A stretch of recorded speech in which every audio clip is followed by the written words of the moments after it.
And the central bankers are trying to bring a new system. And to do it, they're trying to extend the old and accelerate the new. And it makes it a very chaotic thing, since much of the new is being tested and tried and prototyped, and it involves many different industries. So I describe the new system as the end of currencies. So we're not bringing in a new currency, we're essentially bringing in a new transaction system that will be all digital and essentially end currencies as we know them. So what they're trying to do involves essentially all the money on the planet. So it's big, it's complicated, it's messy, and the challenge they have is, how do you market a system that if people understood it, nobody would want? And of course, the way you do that is with a healthcare crisis. And why is a healthcare crisis good for that?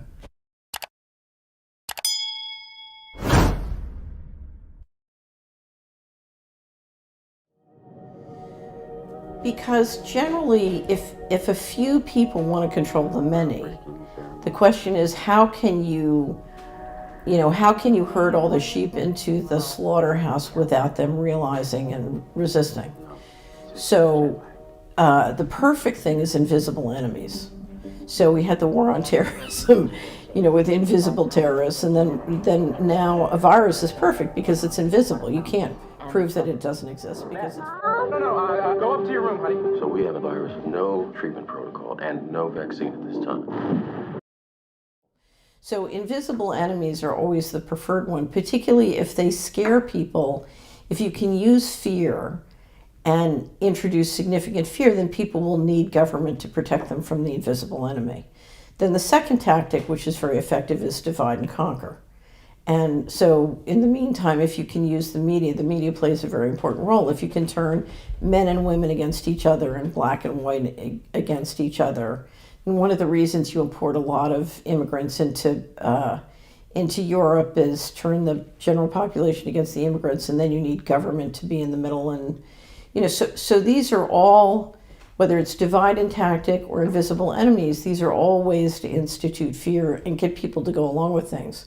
And of course, the invisible virus allows you to do enormous control mechanisms. You can stop people from gathering, you can stop people from organizing, you can stop people from getting together and talking about what's going on, et cetera, et cetera. And if you digitize it with contact tracing, then you can control who's talking to whom. If you can get them to do all their work and education online, you can literally listen to everything they're saying.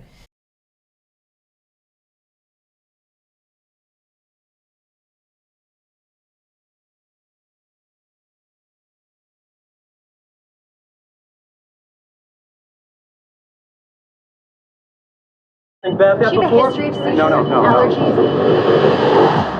As of last night, there are 32 cases.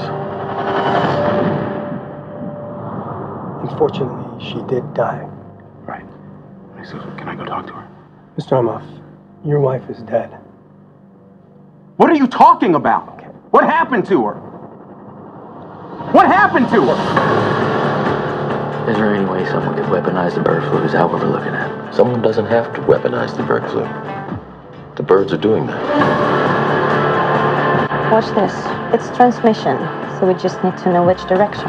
On day one, there were 2 people, and then 4, and then 16. In 3 months, it's 1 billion. That's where we're headed. All these new challenges are bringing together about the biggest restructuring we have ever seen, not just of the global economy, but of the global order as a whole. And 200 years ago, a famous British Foreign Secretary said that the new world had been called into existence to redress the balance of the old.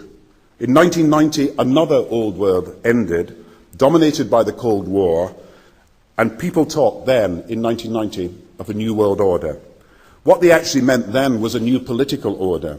And what was not foreseen then, but is obvious now from everything that we see and do, what we experience in every day of our life, is the sheer scale and speed and scope of globalization.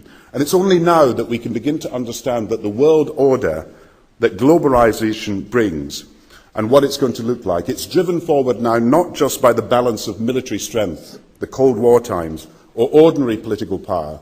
It's being driven forward by a seismic shift in economic power that we see around us. But what does the New World Order mean for countries like ours who are looking to succeed?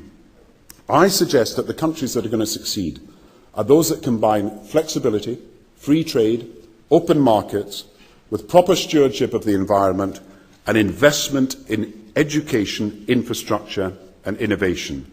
And the question for us is how we meet and master all these challenges to ensure that Britain enhances its competitiveness in the process and realises what I believe is our destiny of success in this new world order. So, in conclusion, ladies and gentlemen, a new world is emerging. It is a new world order with significantly different and radically new challenges for the future.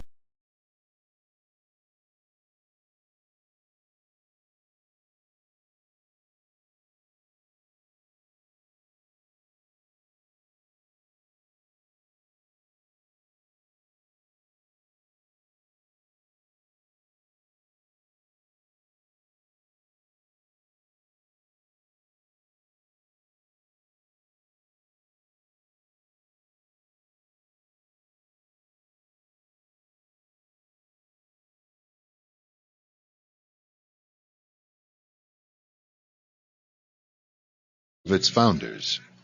We have before us the opportunity to forge for ourselves and for future generations a new world order, a world where the rule of law, not the law of the jungle, governs the conduct of nations. When we are successful, and we will be, we have a real chance at this new world order, an order in which a credible United Nations can use its peacekeeping role to fulfill the promise and vision of the UN's founders. From 1945 and the end of the war through 1989 and the end of the Cold War, we had a worldview.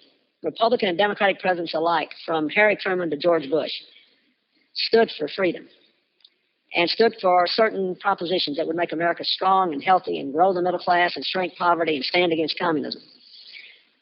And after 1989, President Bush said, and it's a phrase that I often use myself, that we needed a new world order. And instead, it looks like we got a lot of disorder. And we still, and after 9/11, we've been more sensitive to the disorder in the world.